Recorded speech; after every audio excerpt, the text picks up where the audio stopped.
it's too difficult to put on paper. The story. I once did, and I burned the paper after having showed them to my former best friend, the guy who sexually harassed me. He doesn't remember anything from that evening, or so he says. I remember everything, especially the fear.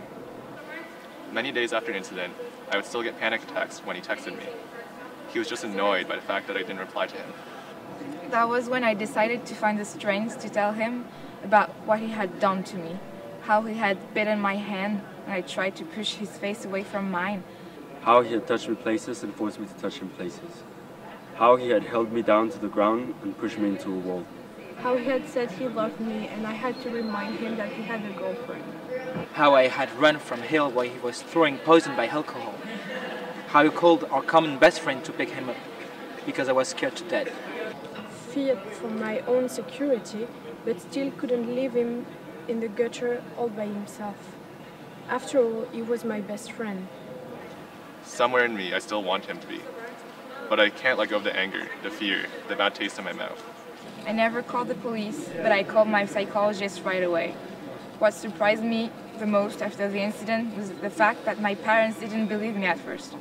Or put differently, they believed me, but somehow they couldn't really come around that it had all happened without my consent, without me asking for it. After all, they knew my friend pretty well too. I've only told my story to a handful of friends, and only friends I know he will never meet. I don't want to be a victim. Thus can't make him a monster. I know I could turn the world against him, but I have no interest in hurting him like he hurt me. We still see each other from time to time. He's still with his girlfriend who knows nothing. Maybe I should have called the police. Maybe I should have told his girlfriend. Maybe.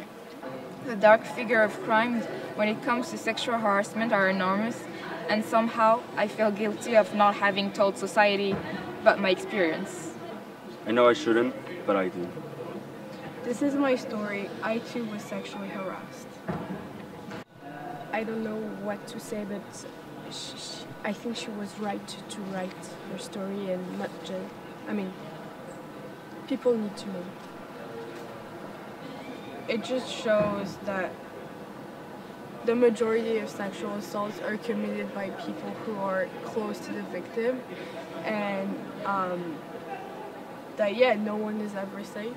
No, I think it's terrifying to know that it was someone close to her.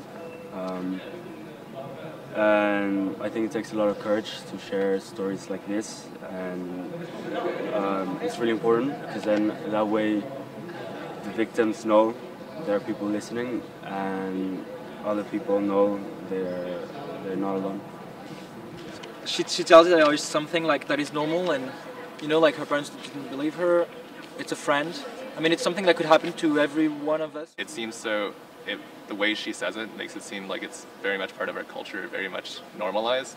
And I think even though a lot of guys might call themselves like feminists or might say that they're supportive of women, a lot of guys end up being complicit with this sort of culture that they breed by trying to be like this sort of masculine, the ideal masculine sort of like culture and social media.